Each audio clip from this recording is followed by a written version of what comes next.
நாக்குக்கு என்ன பிடிக்குதோ அதான் சாப்பிடணும், மனசுக்கு என்ன பிடிக்குதோ அதான் செய்யணும், என்ன தோணுதோ அதான் பேசணும். இது 3 மிஸ் ஆன நோய். அப்படி தோணும் மைண்டுக்குள்ள, பேச மாட்டோம். மேனேஜர் வந்து திட்டுவார், அப்படியே திட்டும்போது டேய் மூஞ்சி உடச்ச வேண்டாம் அப்படி உள்ள தோணும், தேங்க்யூ சார் அப்படின்ட்டு வருவோம். அதுவே நோய் தான்.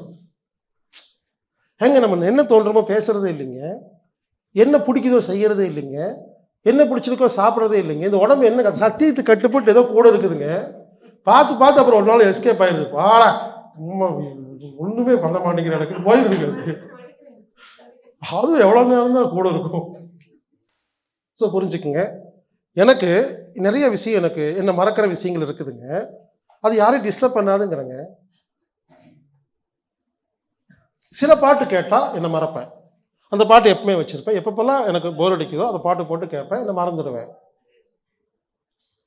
சில இப்போ நீங்கள் எப்படி என்ன நான் பேசுறது கேட்குறீங்களோ எனக்கு சில பேர்த்த பிடிக்கும், அவங்க பேசுறது கேட்கும்போது என்னை மறக்கும்.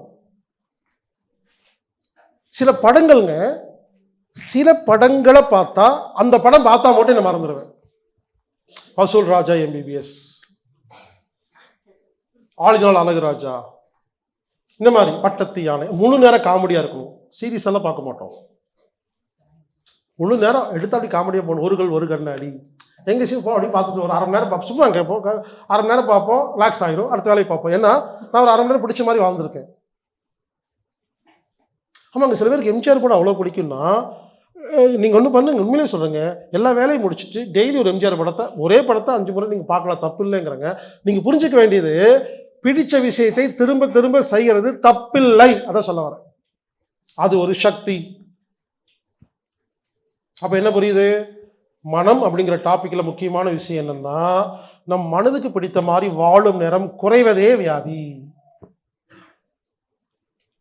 இவருங்க எல்லாரும் என்ன தப்பா நினைச்சிட்டு, நான் ஒரு வேலை செஞ்சுட்டு இருக்கிறேங்க, இந்த வேலையை விட்டுட்டா அதுக்கப்புறம் மனசு பிடிச்ச மாதிரி வாழ்வேன்னு சொல்றீங்க.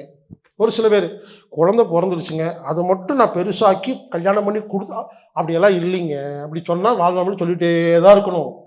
இப்போ நாளைக்கு காலையில் நீங்கள் ஹாப்பியாக இல்லைன்னா என்றைக்குமே இருக்க முடியாது.